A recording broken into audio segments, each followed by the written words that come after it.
Hey everybody, it's Chris Kirkpatrick with Life 180, and I'm here with my buddy Caleb Williams from Better Wealth, and we are talking about the 401k, the perils of your 401k, and we are on video number 9. And video number 9, for me, and this is a big passion kind of platform for me, is I'm a big believer that people shouldn't invest too much before they save. And that has to do with financial security, financial stability. I'm really passionate about the belief that one of the biggest lies that you're told and myths that's created by the financial industry is that the younger you are, the more risk you can take, right? And I'm here to tell you that the younger you are, the less risk you have to take, right? And Caleb has talked about it a bit in another video, is that people have this misconception or misunderstanding, and they think that in order to get higher risk or higher returns, you need to take higher risk, and nothing could be further from the truth, but people are just kind of fooled into believing that to be true. Totally. Right? Yeah. Okay. So here's the thing. If you haven't watched it yet, I've done a video. I call it the Life 180 Pyramid because it's a conversation that I had with clients back in the day, just to kind of explain the basics of financial structure. And I think it's important to understand. If you can go to the whiteboard, Caleb, I'm gonna draw this out for a minute. So I always kind of tell people, is like, this is a financial pyramid. If you take the CFP, Certified Financial Planner course, you go through that and get certified for that. They're always talk that you need to have your financial pyramid built where you have safe money, which is your security. This is going to be your insurance. This is going to be your savings account.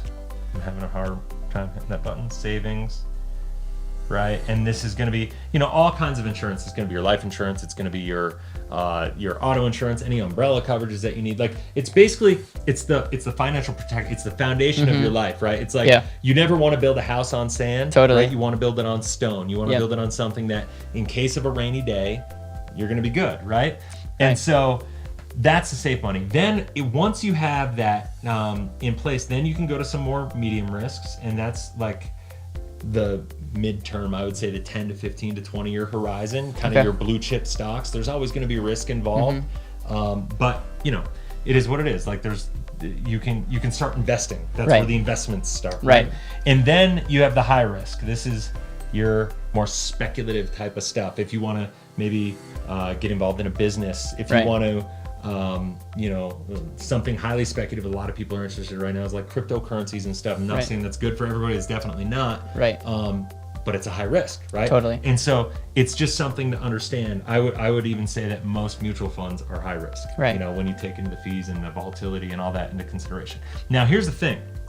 Most people think with the safe money that you need 6 months, because there's a lot of people out there who teach 6 months is what you need. Yep. So I'm a big believer of asking why, right? So why 6 months? Do you have an answer? Just because someone said that in a textbook. I think it's if you lose your job or whatever, you can, have 6 months of bills. 6 months of bills, right? But so this is an area that I'm really passionate about, because the reality is, do you know what the average length of time it takes for a person making $100,000? The average amount of time it takes for them to find another job right now in the United States, as of this time, 2020. I don't, but I do know someone that helps people get their jobs. It's over 11 months. Oh, wow. Over 11 months to find your next job. Wow. Right? So my question to you is this, is like, if you have 6 months in an account to pay your bills, how safe is that? That makes you be super stressed. You might end up settling for something that you don't actually want. Bingo. So my suggestion is to say, heck with the 6 months. I always tell people to go 24 months or 2 years, right? Now that sounds crazy to a lot of people, because that's a lot of savings. If you make $100,000, I'm telling you that you need $200,000 in an account that's safe, that's guaranteed, that can't lose, that's not exposed to market risk, any of that stuff, right? So that sounds like a lot, but here's why. Let me explain why. It's because I want you to be able to live prosperously, and I want you to be able to set yourself up so you're able to make good financial decisions for you and your family. And because I never want you to be in a situation where you're not able to take advantage of opportunity when it presents itself. Yes. Right? Because here's the problem. Most people, this is what the CFP teaches. Yep. Right? I've given my little adjustment to it right there. Right. This is the way that most people live. What we call an inverted pyramid, right? Yeah. So we got the safe money. It's just the same thing, but it's upside down. Yeah. Right? But here's the deal. Nobody saves. Did you know right now that only 36% of Americans say that they can come up with $2,000 in case of an emergency? I knew it was something crazy like that. I didn't know the exact number. 36% of Americans, that's it, say they can come up. Like, it's insane. So what does that mean? That means nobody's saving money. What people are doing, anybody that is doing it, they're saving in a 401k because they have this misconception that putting money in a 401k is actually saving. But Yep. What's the difference between saving and investing? risk. Yep. Risk. That's it. It's and it's also control, I would say too. A lot of times Sure. if you're investing, that comes with less control. Lack of liquidity of that money, Yep. for sure. So absolutely, I would agree with that. And so, but for the purpose of the, like, risk is a big part of that, right? Yep. Like from a financial structure and stability for your family. Totally. Right? Because like right now, if you have like 36% have 2K, right?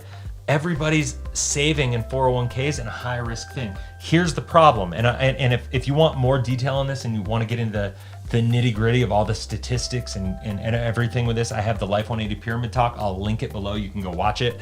But the problem is people save, quote unquote, in their high risk account, and then what happens is, 2009 happens, or you have a thing happen in your life and you need to liquidate it and something like whatever, and so boom, your whole world falls over. The pyramid's just like balancing on this one little point of instability, and if this happens 2 or 3 times in your 40-year working career, you got to start all over.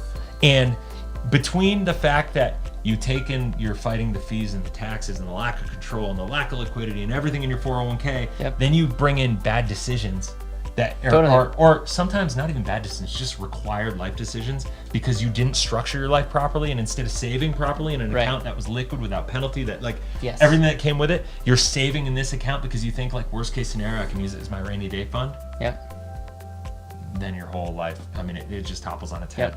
And so that's why I'm a big believer in, and one of the reasons that I really, I'm going to use the word hate when people are saving in 401ks, right? Because you're not saving, you're investing, and you shouldn't be investing until you are saved. Yes, totally. Right? Until you have that 24 months locked in. I love that. I never actually heard you go through that. I thought 12 months was like really safe, but when you think about it, be safe, and then you're able to live and maybe take some unnecessary risk if you want to, but it's all about certainty. We go back into that word, certainty. And I always talk about the market is cyclical, it's not linear, right? So the market goes up and then it comes down, it goes up and it comes down. And so when the market comes down, that's probably when you're gonna have your challenge. It's probably when you're gonna need a new job. And so I want you to be in a situation where you have that year runway for your new job, but guess what? That's also going to be when the opportunity presents itself for better investments. I don't want you to ever have to be reactive. I want you to be able to be aggressive when being aggressive pays off. You don't make money. This is the thing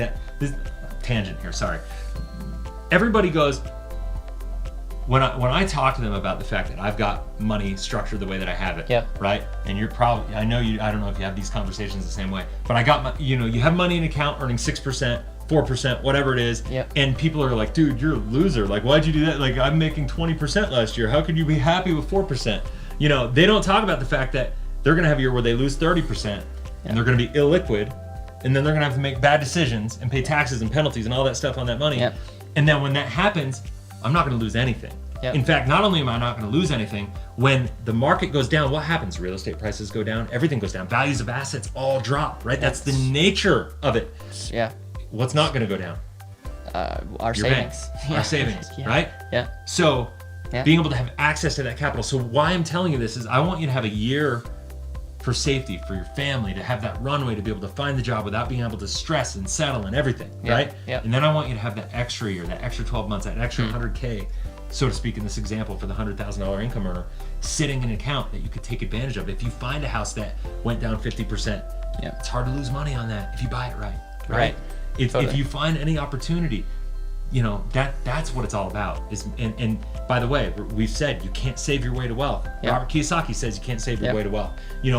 Anybody that you've interviewed, if you ever talk to a millionaire, and Caleb, I've done it with dozens of them, if not 100 of them. None of them have tried to slowly get there, right? You set yourself up to just catapult yourself there. And that's what this strategy does. You save, but you can only do that, and you can only make good financial decisions if you make good, safe, foundation of everything. And this is everything. Don't worry about this until this is built. And I promise you, it sounds contrarian, but if you think about it, it's like the biggest no-brainer. Right. And you're not locking yourself off to opportunity either. Because while you're saving in this, guess what? 6 years in, 4 years in, 2 years in, if you have a lump sum to start contributing to something like that, yeah. if you find the right opportunity, yeah. you can do it. It's not saying you can't Yeah. take risk, but there's a lot less risk in Yeah. 3 years in Yep. putting your money towards something that you understand. Totally. Right? Yep. Versus just like putting it in the market, putting it in your 401k. And I will say this is not on what we're doing, what I do for a company or whatever, but I will say this. Yeah. I have a book called The And Asset, and this goes into what I believe the number one strategy for you to save your money, where you can keep it safe, Yep. but for you to also understand how you can leverage that asset throughout your life to hopefully make big gains, Yep. be able to take cool, great opportunities in the future. And so I'm just saying, like, let's be educated, let's understand. You can click the link below. I know Chris, we worked out a deal where I'm actually gonna we worked out a deal where I'm paying for the book to send to you. Yeah. Because I I'm want good you at to spending your money. Right.